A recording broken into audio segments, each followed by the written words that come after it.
para mi Rey y mi Señor, para aquel que me amó. En mi corazón hay una canción que demuestra mi pasión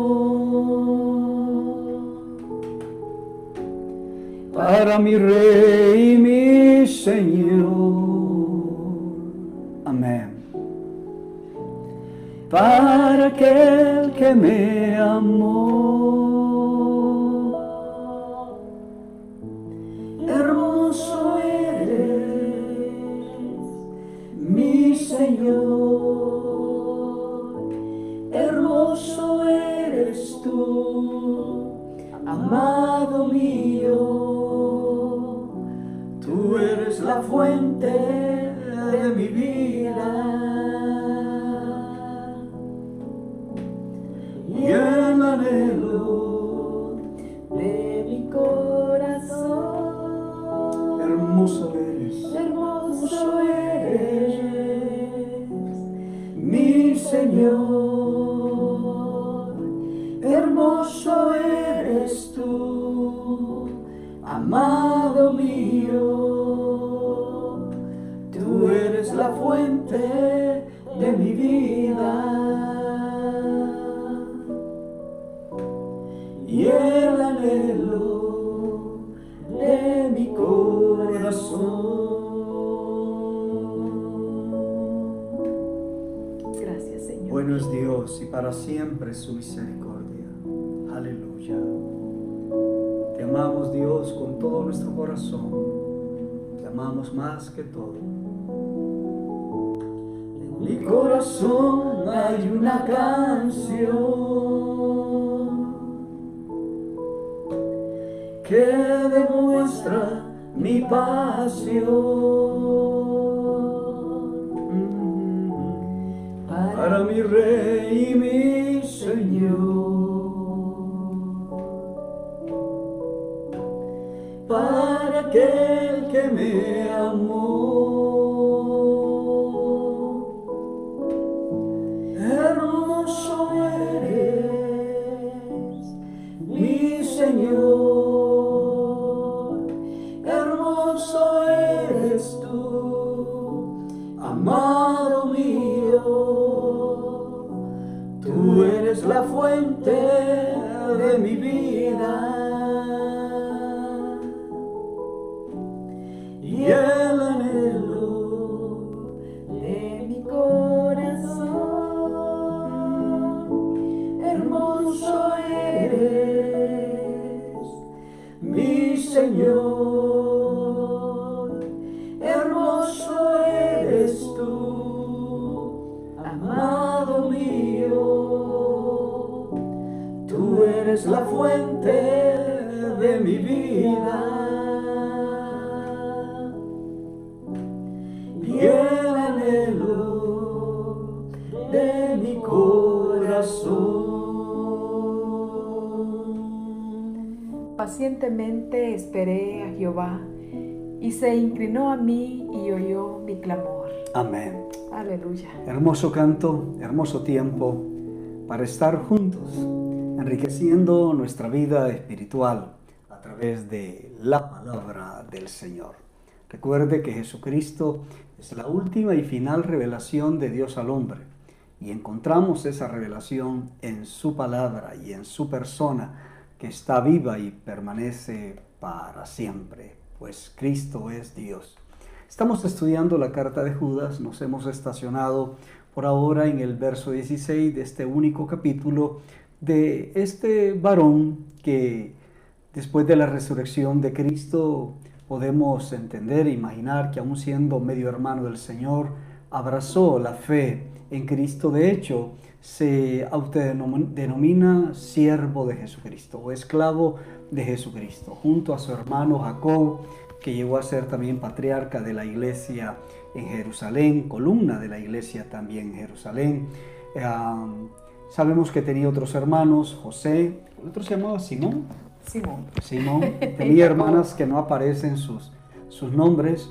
Y sabemos entonces que esta carta, la intención de él era pues ministrar a la iglesia acerca de la comunión fe o de la fe común que tenían, pero entendemos que hubo un cambio de intención al percibir que lo que el apóstol Pedro había ya profetizado, él toma mucho de esta profecía del apóstol Pedro para mostrar que estas cosas ya se estaban ocurriendo en la iglesia de Cristo. Y vamos a encontrar que estas herejías y estos falsos maestros, que es el tema central, a lo largo de la vida de la iglesia han querido entremeterse y destruir la doctrina de Cristo.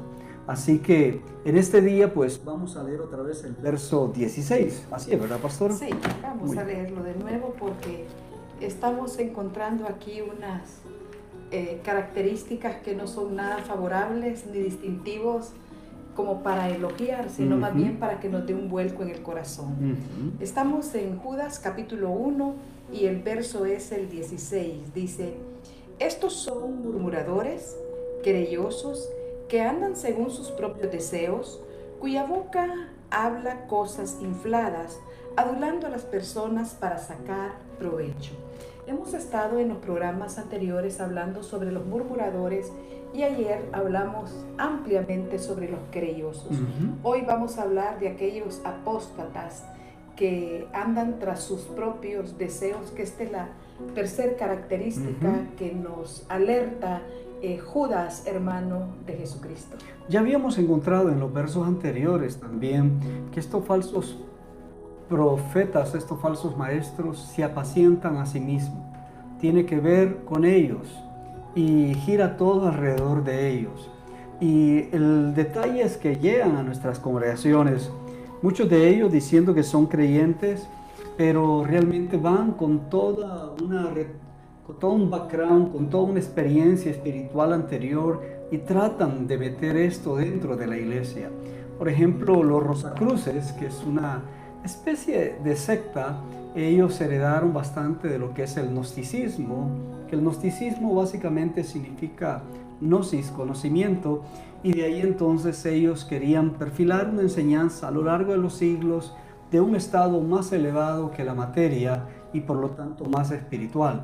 Pero aquí en el verso 16 encontramos entonces que no solo eran saber que son murmuradores contra la autoridad, querellosos contra la autoridad, porque en el fondo, pastora, en el fondo es rebeldía de no querer sujetarse a la doctrina de Cristo. No les convenía, de acuerdo, y aquí queda el descubierto de parte de Judas, que eran hombres que andaban tras sus pasiones, es decir, tras sus deseos, y tenía que ver con los deseos no normales, porque sentir deseos no es pecado. El asunto es que ellos andaban tras los deseos que tenía que ver con la lujuria, desenfrenados, ¿verdad? Era un grupo de personas que realmente, por eso es que criticaban a los pastores, a los líderes, por eso es que murmuraban y se quejaban, porque la norma bíblica como que no podía, el estándar bíblico no podía soportar las prácticas que ellos querían tener y querer comunicarlos como si fueran bíblicos o como si fueran del Espíritu, pero no lo eran. Yo encuentro también que cuando Judas habla claramente de que buscaban, que dice que andan, no es que anduvieron en el pasado, sino que lo ponen presente, dice que andan según sus propios deseos. Eso lo que significa a todas luces es que vivían para satisfacer sus propios apetitos carnales, sus vidas. El denominador común de estos apóstatas era tan constante por su desenfrenada carrera para saciar sus instintos en el área sexual principalmente, ¿verdad? Obviamente esto venía a traer mucho dolor a las familias, ¿verdad? Enfermedades no solamente físicas, sino también de índole el sentirse con la moral, ¿verdad? Sí. Por los suelos, ¿verdad? Como consecuencias de ceder a la tentación, ¿verdad? Que la tentación siempre va a ser ese impulso que nos lleva a hacer algo, y especialmente la tentación, sus patas, como diríamos por ahí, siempre lo lleva a hacer algo malo, ¿verdad? Sí, definitivamente sabemos que hemos venido a Cristo, y una de las cosas que se da cuando uno viene a Cristo es una lucha, es una batalla, porque están los deseos de la carne y están los deseos del espíritu. Pero estos en particular, ¿verdad?, caminaban de acuerdo a los deseos de la carne. ¿Cómo saber si alguien es cristiano? Bueno, para que podamos justificar que alguien sea cristiano, pues debemos saber de su comportamiento. A veces creo que la iglesia ha querido bajar los estándares, quizás para la conveniencia de un líder en particular, o para, por su propio, satisfacer sus propios apetitos. Yo le compartí a la pastora que uno de los diarios de aquí del país, una hija de pastor dice que iba a pertenecer a un club, no sé qué, de índole sexual, porque Dios le había dicho, o sea, Dios le había confirmado de que sí, que debía de dar ese paso, que tenía que ver pues con ganar dinero sucio a través de este desorden sexual. Pero el cristianismo ha sido el paladín de la pureza a lo largo de los siglos. El cristianismo agregó a todo el mundo greco-romano, agregó la ética judía, que tenía que ver con la santidad no solo del alma, sino la santidad del cuerpo. Y es lo que algunos falsos profetas querían decir: mire, está bien, es la santidad del alma, del espíritu, pero con el cuerpo estamos acá. Démosle rienda suelta. El cuerpo tiene deseos, por eso el apóstol Pablo dice, decían, algunos van tras las viandas, porque su enfoque era la comida, donde había todo y hay personas así que su enfoque es la comida, pero entonces decían, tengo hambre, entonces ¿cómo? Tengo un deseo sexual, pues lo satisfago, no importando que eso vaya contra la santidad o los principios bíblicos. Y es ahí donde muchos cristianos, a veces, pastora, siento yo que no terminan ya el mundo aceptó la fornicación como tal, como un hecho, y es promovido desde cualquier ángulo, o también estar juntos sin casarse. Y entonces la iglesia también lo ha aceptado, ¿verdad? No dudamos que muchas personas vienen así a la iglesia del Señor. El asunto es quedarnos en una condición así en lugar de seguir, ¿verdad?, el principio bíblico. Sí, y realmente cuando uno estudia las cartas paulinas, por ejemplo, 1 Corintios 10:13 dice, no os ha sobrevenido ninguna tentación que no sea humana, pero fiel es Dios, que no os dejará ser tentados más de lo que podáis resistir, sino que dará también juntamente con la tentación la salida para que podáis soportar. Yo creo que realmente siempre va a ser una decisión todo el tiempo cuando conocemos la palabra. De hecho, también Pablo en 2 Corintios 7 dice, así que amados, puesto que tenemos tales promesas, limpiémonos de toda contaminación de carne y de espíritu, perfeccionando la santidad en el temor de Dios. Tenemos que aclarar que el sentir deseo sexual no es pecado, y Dios dice cómo debemos de nosotros satisfacer el deseo sexual a través de la vida matrimonial. Y tenemos que decir que la sexualidad no es pecado, porque hay muchos que se van al otro extremo y piensan que el deseo sexual es pecado. No, en realidad Dios nos creó así, somos seres sexuales desde la cuna hasta la tumba, y somos seres espirituales porque Cristo nos ha redimido. El problema de estos, todo creyente vamos a luchar contra estas cosas. El problema de estos es que estaban dejando de seguir a Cristo.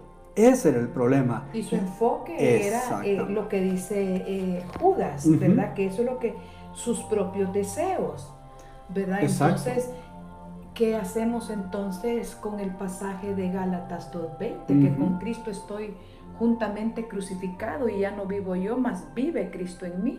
Y lo que vivo, dice, en la carne, lo vivo en la fe. Imagínense, ahora vivimos para agradar a Cristo. Amén. Y Gálatas 5:24 nos dice que hemos crucificado la carne con sus pasiones y deseos, y ahora andamos por el Espíritu. Eso nos dice Gálatas 5, 24 al 25. ¿Por qué? Porque si usted dice, yo he muerto en Cristo, entonces su viejo hombre murió. Y esto es algo bien interesante en las Escrituras. O andamos en la carne o andamos en el Espíritu. O sea, no hay tal cosa que uno puede andar en la carne y al mismo tiempo andar en el Espíritu o en las cosas del Espíritu.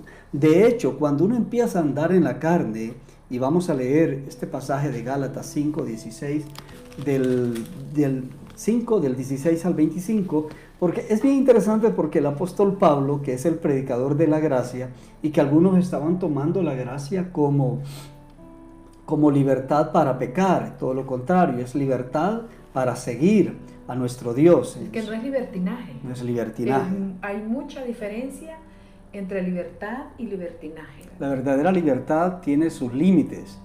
De hecho, estamos celebrando en este tiempo los 200 años de nuestra emancipación política del Imperio Español.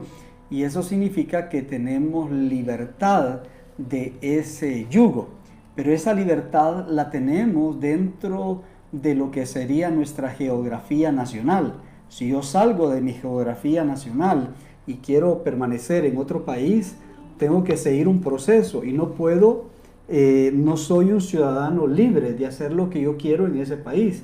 ¿Por qué? Porque tiene sus propias leyes, su propia límite. Es igual, en Cristo tenemos esa libertad que está enmarcada en Cristo. Y cuando nosotros comprendemos eso, entonces nos damos cuenta que pertenecemos a otro reino. Vamos a leer Gálatas 5, 16 al 25. Digo pues, andad en el Espíritu y no satisfagáis los deseos de la carne. Porque el deseo de la carne es contra el Espíritu y el del Espíritu es contra la carne. Y estos se oponen entre sí para que no hagáis lo que quisierais. Pero si sois guiados por el Espíritu, no estáis bajo la ley. Y manifiestas son las obras de la carne, que son adulterio, fornicación, inmundicia, lascivia, idolatría, hechicerías, enemistades, pleitos, celos, iras, contiendas, disensiones, herejías. Envidias, homicidios, borracheras, orgías y cosas semejantes a estas, acerca de las cuales os amonesto, como ya os lo he dicho antes, que los que practican tales cosas no heredarán el reino de Dios. Mas el fruto del Espíritu es amor, gozo, paz, paciencia, benignidad, bondad, fe, mansedumbre, templanza. Contra tales cosas no hay ley. Pero los que son de Cristo han crucificado la carne con sus pasiones y deseos. Si vivimos por el Espíritu, andemos también por el Espíritu. Creo que Pablo era bastante claro acerca de las obras de la carne. Y esto es, o andamos en la carne o andamos en el Espíritu. Y aquí el detalle. Usted no puede hacer nada con el viejo hombre más que crucificarlo en Cristo Jesús. Pero usted no puede reformarlo. Nosotros no somos reformados. Existen centros de ayuda a personas que tienen problemas con la droga, con el alcohol, y están siendo reformados. No, aún con esos deseos que se vuelven como unos malos hábitos, ¿verdad? Para deshacerse de ellos hay clínicas especializadas. Juegos del azar, Juegos ¿verdad? del azar, o personas que tienen problemas con la comida. Hay terapias con la pornografía, ¿verdad? Hay terapias. Hay terapias especializadas. Pero eso usted está tratando de hacerlo en sus propias fuerzas. Pero la Biblia nos dice que si yo ando en el Espíritu, no voy a tener necesidad de las cosas de la carne. Y ahí está el detalle. El detalle es que si usted no se apasiona, si usted no busca las cosas del Espíritu, entonces la carne va a aflorar. ¿Por qué? Porque solo pueden haber dos, la carne o el Espíritu, esas dos naturalezas. Usted va a estar allí, va a estar bregando. Entonces, Cuando uno se mete con Dios, se va dando cuenta que no tiene necesidad de decir malas palabras, que no tiene necesidad de ir a los juegos de azar o meterse en jaranas. ¿Por qué? Porque usted está caminando en el Espíritu Santo lo está llenando, que tú no vas a tener necesidad de satisfacerte con la pornografía o con la hechicería. Mira, pastora, yo he oído de creyentes que se metan en estos asuntos de hechicería. El tipo de magias, porque dicen hay magia blanca, hay magia negra y hay una que es gris. Entonces uno oye cada cosa que el enemigo hace sus propuestas, pero realmente cuando andamos en el Espíritu es cuando vamos a tener el discernimiento que el Espíritu Santo trae para poder nosotros caminar acorde a lo que la palabra del Señor dice. Mire que a mí siempre me ha parecido bien interesante, especialmente este capítulo 5 de Gálatas, porque el apóstol Pablo no está negando que estas cosas son una realidad en la vida del creyente, pero también nos habla que así como hay una realidad de la carne, también así hay una realidad del espíritu. Entonces yo decido, ¿verdad?, si voy a caminar, porque por ejemplo el apóstol Pablo dice que ninguna palabra corrompida salga de nuestra boca, sino la necesaria, y es para edificación. Es para educación. Es bien fácil encontrar cómo funciona la carne. Se lo hay que leer Gálatas capítulo 5, verso 19, hasta el verso, leer Gálatas del 5, 16 al 25. Dice que nosotros hemos crucificado la carne con sus pasiones y deseos. Eso significa que nuestro viejo hombre murió en la cruz. Nuestro viejo hombre quedó bajo las aguas cuando tomamos el bautismo. El viejo hombre no puede ser destruido de nuestras vidas. Es decir, nos vamos a morir, hablando físicamente, y el viejo hombre va a estar ahí. Pero cuando nosotros resucitemos, ya el viejo hombre no va a estar allí. Seremos con un cuerpo transformado que no tendrá necesidad, ni siquiera pensará en la carne. Aquí el problema es que estas cosas, y el apóstol Pablo, yo lo leo y trato de leerlo, pastora, lo más claro posible. Él dice, ya os lo he dicho, así lo dice, sí, ¿verdad? Ya lo he dicho antes, o sea que no venía la primera vez. Sí. Déjense de cosas, no seamos creyentes permisivos, o pensar que podemos hacer cualquier cosa. Queremos pasar de listos, como digo yo, ¿verdad? Ya os lo he dicho. ¿Qué dice? Que los que practican tales cosas no heredarán el reino de Dios. Yo tengo otro pasaje siempre del apóstol Pablo en el libro de Efesios, en el capítulo 4, verso 17 en adelante. Mire qué dice. Esto pues digo y requiero en el Señor, que ya no andéis como los otros gentiles que andaban en la vanidad de su mente, teniendo el entendimiento entenebrecido, ajenos de la vida de Dios por la ignorancia que en ellos hay, por la dureza de su corazón, los cuales, después que perdieron toda sensibilidad, se entregaron a la lascivia para cometer con avidez toda clase de impureza. Mas vosotros no habéis aprendido así a Cristo, si en verdad le habéis oído y habéis sido por él enseñados, conforme a la verdad que está en Jesús, en cuanto a la pasada manera de vivir, despojaos del viejo hombre que está viciado conforme a los deseos engañosos, y renovaos en el espíritu de vuestra mente, y vestíos del nuevo hombre creado según Dios, en la justicia y santidad de la verdad. Ahí está.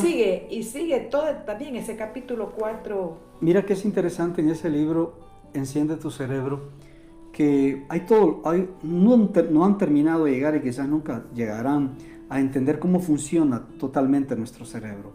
Pero sabemos que hay impulsos, señales. Uno de los pensamientos es si el cerebro le dice a la mente cómo debe ser o si la mente le dice al cerebro. Es decir, si es un asunto biológico, asunto biológico es casi entonces animal, natural, pero si es un asunto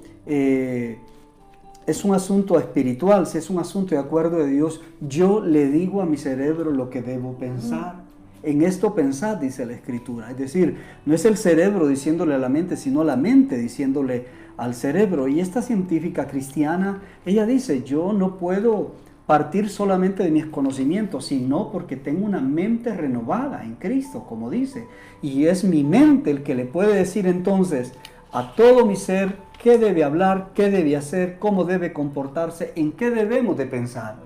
Por eso es que la Biblia dice que llevando cautivo todo pensamiento, estoy ahorita en eso, llevando cautivo todo pensamiento a la obediencia de Cristo. Es decir, en Cristo, si Él venció el pecado, si Él venció la carne, si Él venció a Satanás, si Él venció al mundo, entonces nosotros en Él podemos vencerlo. Y el Espíritu Santo nos asiste en esta tarea de vivir para Cristo. ¿Cuál era la teología de esta gente en el tiempo bíblico? Era una teología que estaba al servicio de su lascivia. Por lo tanto, su comportamiento iba tras esa línea. Como yo creo que te conté de un pastor famoso, cantante en la Florida, hace muchos años ya, él dijo, no, si Abraham tuvo más de una mujer, entonces yo puedo tener más de otra mujer. Y la esposa incluso lo aceptó. Sí. Y la iglesia lo tuvo que decir, no podemos caminar, porque no podemos ver el Antiguo Testamento sin mirar el Nuevo Testamento. A través del Nuevo Testamento sabemos, ¿verdad?, que allá estuvo la voluntad permisiva de Dios por causa de la dureza del corazón, no por causa de Dios, pero en el Nuevo Testamento es claro. Sí, y hay otro pasaje, Santiago, en el capítulo 1, verso 14, para aquellos que siempre quieren echarle la culpa al Señor, dice desde el verso 13 dice, cuando alguno es tentado, no diga que es tentado de parte de Dios, porque Dios no puede ser tentado por el mal, ni Él tienta a nadie, sino que cada uno es tentado cuando de su propia concupiscencia es atraído y seducido. Entonces la concupiscencia, después de haber concebido, da a luz el pecado, y el pecado, siendo consumado, da a luz la muerte. Hoy hay todos unos tipos de argumentos sofisticados de muchos líderes justificando su pecado. Si usted sigue a un líder así, lo que está diciendo es, bueno, si él lo hace, yo lo puedo hacer también. Y ahí es donde se espera, por ejemplo, como dice la Escritura, que un líder no sea un neófito de la palabra, porque si no va a traer dónde se crió o cómo se crió o cuál era su experiencia de vida. El cristianismo es radical en aquellos temas que tiene que ver con la sexualidad, es radical para decir no, hay sus límites, hay su decoro en esto, pero de pronto a veces hay pastores que les permiten a un líder carismático que ha caminado en fornicación, una disciplina pequeña y vuelven otra vez. Eso no es correcto. Por más que tú quieras a una persona, por más que la necesites, en la iglesia debemos aprender a ser firmes con ellos. Sí, mire qué tremendo, pastor. Llegamos ya sí. a esta media hora. Quiero saludar a ver si hay algún comentario de los hermanos o solo nos están oyendo y haciendo sus propias conclusiones. Sí, conclusiones estaba pensando yo en esas cosas que el Espíritu Santo derrama como un temor reverente a nuestro corazón y decir, bueno, realmente cuán permisivos podemos ser o permitirnos o permitirle a otros, ¿verdad? Así de que solamente tenemos que saludarles. 11 hermanos han estado conectados. Les saludamos a todos con mucho cariño y pedimos por sus vidas. Amén. Adelante, pastor. Señor, gracias por estas familias que somos 12, Señor, aquí, queriendo crecer, madurar, y pedimos, Señor, con todo nuestro corazón, que nos libres, Señor. Queremos ser ese obrero aprobado por ti, que no tenemos de qué avergonzarnos. Queremos aprender a usar bien la palabra de verdad. Amén, y líbranos, Señor, líbranos a ser libertinos, líbranos, Señor, a apacentarnos con viento, Señor, y líbranos de cualquier viento de doctrina. En el nombre de Jesús, que tu verdad esté afincada en nuestros corazones. Gracias. Y que tengamos, Señor, la madurez de aprender a decir no, aunque todo mundo diga sí. En el nombre de Jesús, amén y amén. No olvide que hoy a las 2 de la tarde tenemos fuego intercesor. Si usted quiere conectarse o tiene una necesidad específica, por favor, conéctese. También no deje de compartir cada uno de estos tiempos aquí en Juntos. Saludamos a todos nuestros queridos amigos y hermanos en YouTube y por supuesto a todos nuestros facebookeros. Que el Señor les bendiga. Somos la casa del Padre. Una familia para ti. La hermana Marlene estaba conectada.